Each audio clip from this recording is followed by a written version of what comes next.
கோவிந்தராஜ், யாரு அந்த பையன்? அவரோட பெரிய பையன். சீதாக்கு ரொம்ப பிடிக்கும். நீங்க வரலனா அவனை தான் கல்யாணம் பண்ணிருப்பா. அது நீங்க ஓப்பன்ல, அதான் ஓப்பனா பேசிட்டேன். Daddy, make it fast. ரொம்ப அழகா இருக்கா.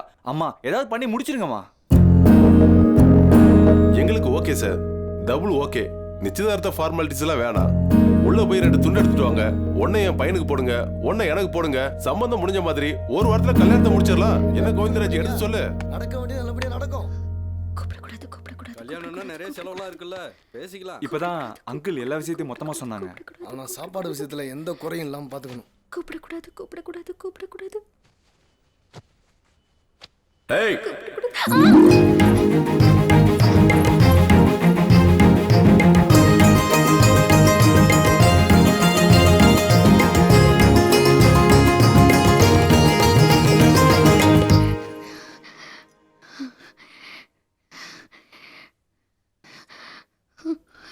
ஏய், என்ன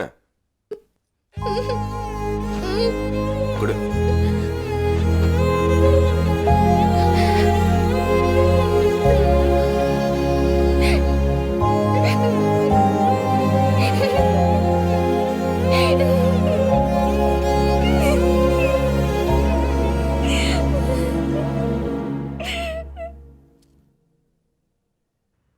என்ன தொட்டாலே உடம்பு கண்ணி போகுமா?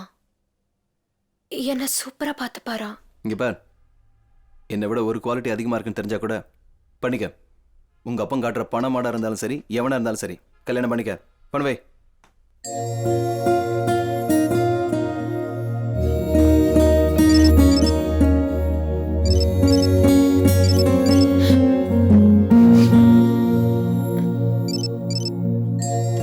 எனக்கு எவ்வளவு ஒருத்தி வருவா?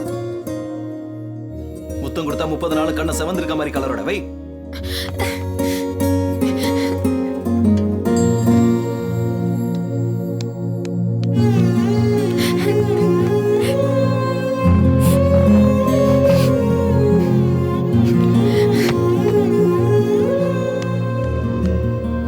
விட்டுதல். நம்ம உலகம் இவ்வளவு அழகா இருக்கிறது காரணம் பொண்ணுங்களும் பசங்களும் தான்டா நினைச்சேன். அது தப்புடா. எல்லா சிச்சுவேஷன்லையும் ஒரு பொண்ணு எப்படி ஆசைப்படுறாளோ அப்படி இருக்கிறது கஷ்டம். என்னமோ வாழ்க்கை முழுக்க நம்ம தப்பை செய்கிற மாதிரி இவங்க திருத்திக்கிட்டே இருக்க மாதிரி பில்டப். தைரியமாக இருக்கணும், சென்ஸ் ஆஃப் ஹியூமர் இருக்கணும். அப்படி இருந்தால் தான் எனக்கு பிடிக்கும். இதெல்லாம் போய் இவளுங்களுக்கு தைரியம் எப்போ வேணும் தெரியுமா? நம்ம கூட பைக்கில் வரும்போது கீழ் விழாமல் பாதுகாக்கிறதுக்கு. சீரியஸாக பேசிகிட்டு இருக்கேன், கிறுக்குத்தனமா பார்க்குறேடா முனியாண்டி.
எப்படி இருக்காருமா?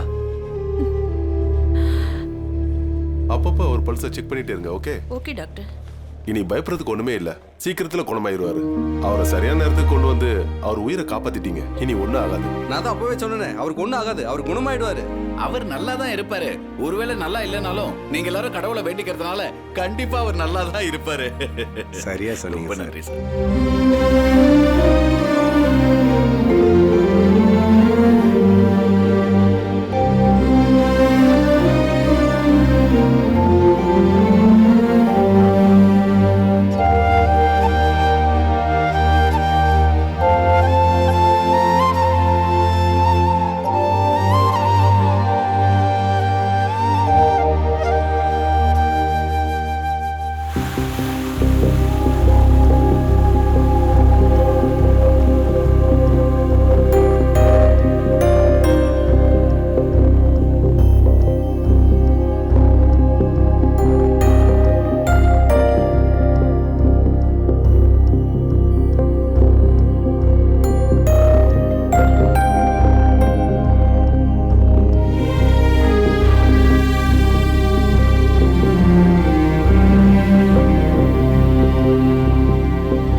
சின்னவனே, உங்க அப்பா எந்த வார்டில் இருக்காரு? வாங்க காட்டுறேன். வணக்கம். வணக்கம். வாங்க வாங்க. நல்லா இருக்கீங்களா? சீக்கிரமே குணமாயிட்டீங்க. எல்லாம் தெய்வத்தோட கருணை. வணக்கம்மா. ஓஹோ, கோவிந்தராஜ், நீ இங்கே தான் இருக்கியா? ஆமாங்க. இந்த டைம்ல நீ இவர் கூட இருக்க பாரு. ஏறிட்டயா, ஒரு படி மேலே ஏறிட்ட. உனக்கு பொழைக்க தெரியலன்னு அந்த பெரவலூர்காரர் சொன்னப்போ நானும் நம்பினேன், கூட சேர்ந்து பேசினேன். வாழ தெரியாம இருக்கிறத விட வாடுறது பெரிய விஷயம். அந்த வாழ்க்கையை, இன்னொருத்தர் வாழ்க்கையை காப்பாத்துறதுக்காக பணயம் வைக்கிறது அதை விட பெரிய விஷயம்னு நீ நிரூபிச்சிட்ட. நீ காப்பாத்தினது வேற யாரையும் இல்லை, என் தம்பி புள்ளைய. அவங்களும் வரேன்னு தான் சொன்னாங்க. போக வேண்டியது நீங்க இல்லை, நான் தான் அவங்க கிட்ட சொல்லிட்டு வந்தேன். ஆர்டிஃபிஷியலா என்னால அழ முடியாது, வேற எதுவும் செய்ய தெரியாது. மனப்பூர்வமா உங்களுக்கு தலை வணங்கத்தான் முடியும். ரொம்ப சந்தோஷம். என்னடா சின்னவனே, என்ன பண்ற? பார்த்தா உங்க அண்ணனை விட கொஞ்சம் புத்திசாலியா தெரியற. எதுக்கு லேட்டு? லைஃபை சீக்கிரமா கேட்ச் பண்ணணும்டா. உங்க அப்பாவுக்கு இருக்கிற மரியாதைக்கு இந்நேரம் நீ செட்டில் ஆயிருந்தீனா எவ்வளவு நல்லா இருந்திருக்கும். அன்னைக்கு பெரியவனை கூட நான் எதுவும் சொல்லலப்பா, ஒரு சின்ன வார்த்தை, கோச்சிக்கிட்டு வந்துட்டான். சரி, நடந்தது நடந்து போச்சு. அவனை என்கிட்ட அனுப்பி வைங்க, அவன் விஷயத்த நான் பார்த்துக்கிறேன்.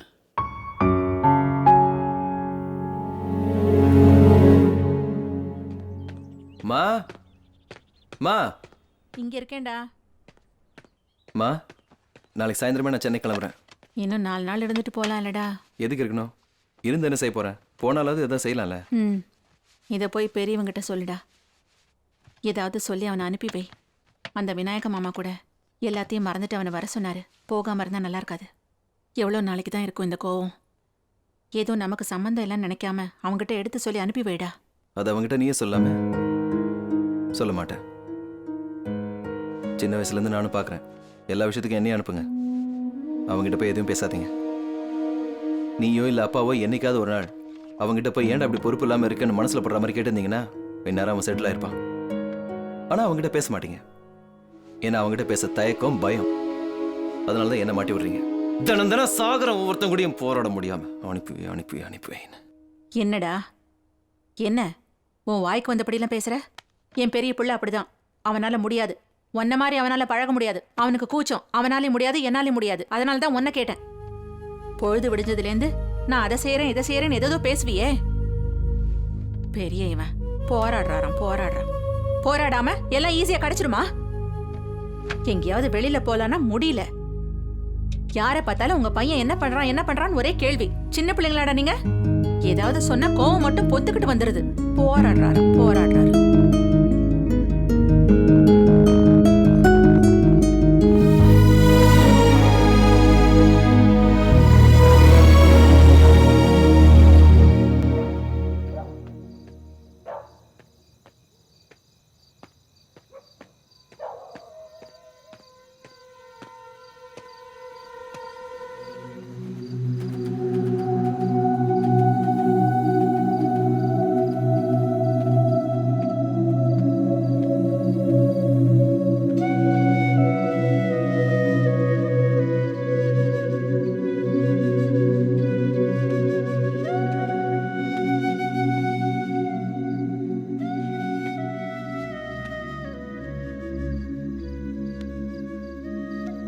டேய், என்னடா பண்றது?